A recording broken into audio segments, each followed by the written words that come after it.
لفظ ہے کلب کا، اور کلاب کا لفظ بھی ہے۔ کلب عربی زبان کے اندر کتے کو بھی کہتے ہیں، کلب عربی زبان کے اندر شیر کو بھی کہتے ہیں، یا کسی بھی طاقتور جانور کو کہتے ہیں جو کاٹ کھاتا ہو لوگوں کو۔ عام طور پہ کلب کا لفظ جو ہے اس کا معنی ہمارے یہاں معروف اور مشہور ہے کتا، تو یہ بھی نام عرب والے جو ہیں ان کے پسندیدہ ناموں میں سے ہے۔ کتے کے اندر دو صفات ہیں بڑی اچھی، ایک تو صفت ہے اس کی بہادری کی کہ وہ کاٹ کھاتا ہے دشمن کو، مخالف کو، جس پر اس کو اشارہ کیا جائے مالک کی طرف سے، اور اسی لیے لوگ چوروں سے رکھوالی کے لیے بھی کتے جو ہیں وہ پالتے تھے اور آج کل بھی لوگ پالتے ہیں۔ البتہ یہ بات ہے کہ کتے کی بات چل پڑی ہے تو یہ سمجھ لینا چاہیے کہ کتا حفاظت کے لیے اگر رکھا جائے تو جائز ہے۔ کتا شکاری ہو، اس کو شکار کرنا سکھایا گیا وہ ایسا کتا شکار کرنے کی غرض سے اگر رکھا جائے تو بھی جائز ہے۔ کتا کھیتی کا کتا بھی ہوتا ہے جی، کلب و زرع، جس کا مطلب یہ ہے کہ وہ اپنے مالک کی کھیتی جو ہے نا وہ اس کی حفاظت کرتا ہے۔ اس میں اگر کوئی جانور جو ہے وہ اگر آ کے تو منہ مارنے کی کوشش کرے ادھر ادھر سے تو وہ فوراً وہ اس کے پیچھے بھاگتا ہے، بھونکتا ہے اور اس کو بھگا دیتا ہے۔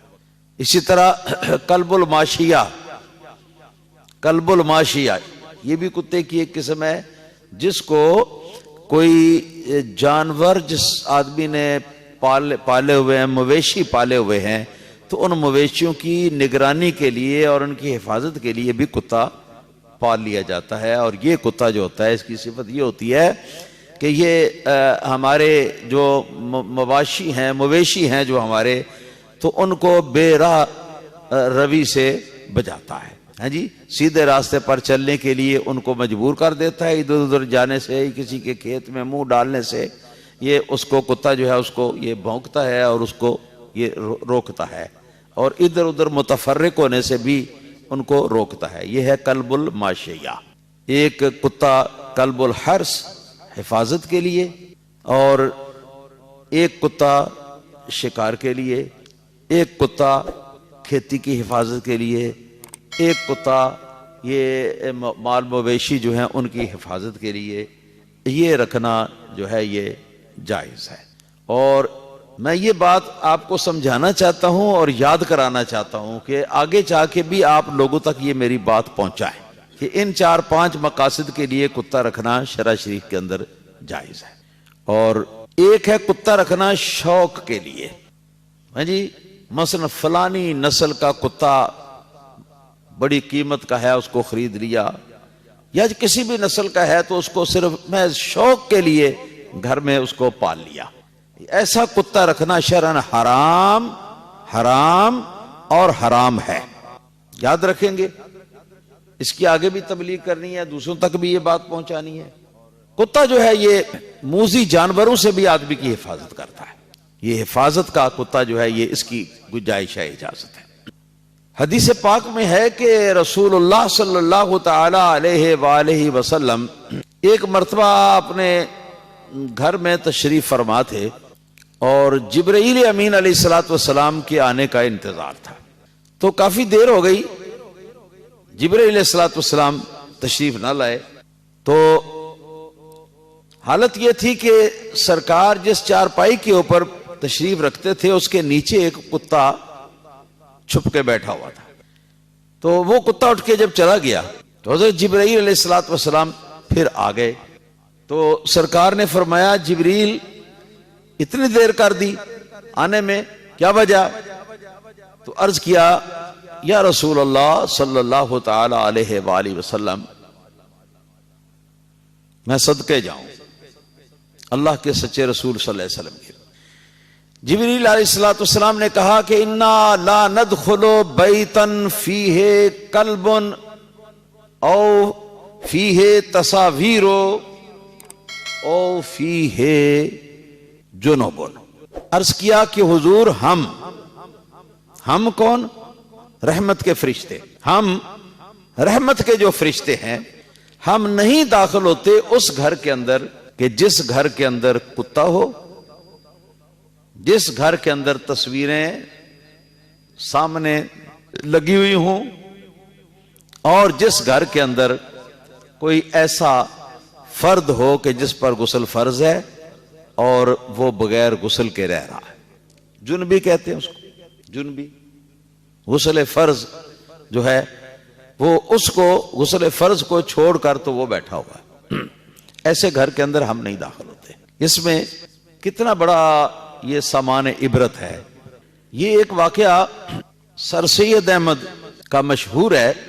اس نے کتا پالا ہوا تھا شوق سے.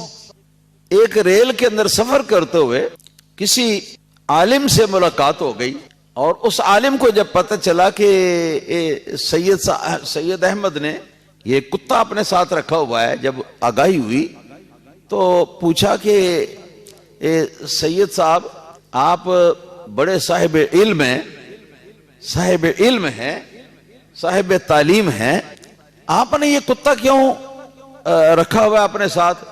تو انہوں نے کہا کہ اس لیے رکھا ہوا ہے کہ آپ جیسے علماؤں سے سنا ہے کہ جس گھر میں کتا ہو اس گھر میں فرشتے نہیں داخل ہوتے.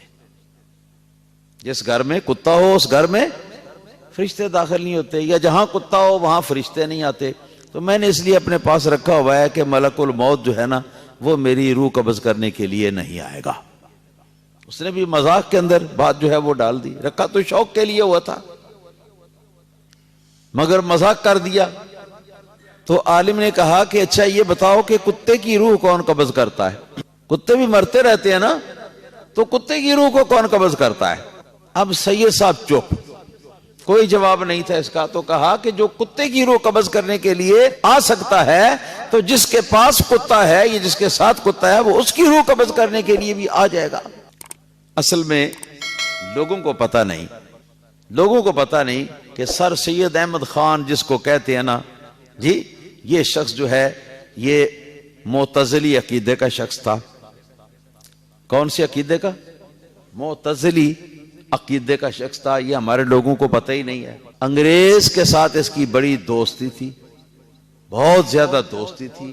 اس نے احکام القرآن کے نام سے کتاب بھی لکھی ہے، تہذیب الاخلاق کے نام سے بھی کتاب لکھی ہے، اور بھی کتابیں لکھی ہیں. نیچری جس کو آپ کہتے ہیں نا، تو نیچریت اس کے عقائد میں تھی. یہ سر سید احمد جس کو کہتے ہیں، یہ سر سید احمد جو ہے یہ فرشتوں کے وجود کا منکر تھا، یہ شیطان کے وجود کا منکر تھا، یہ جنت اور جہنم کے وجود کا منکر تھا. جتنے معجزات ہیں اللہ تعالیٰ کے پیغمبروں کے ان سب کا یہ منکر تھا. جتنے اولیاء کرام کے کرامات ہیں ان سب کا یہ منکر تھا. یہ جو اس کا مذہب ہے میں اس کی بات آپ حضرات کو بتا رہا ہوں. کرے قرآن کریم کی نصوص ظاہرہ کا، نصوص سریہ کا وہ انکار کرتا ہے، اور مسلمان کیسے رہ سکتا ہے؟ جو جنت کا انکار کرے، جو جہنم کا انکار کرے، جس کا جو ہے وہ ببانگ دہل بیان آتا ہے قرآن میں اور حدیث میں، تو جو ان کا انکار کرتا ہے تو وہ مسلمان کیسے ہو سکتا ہے؟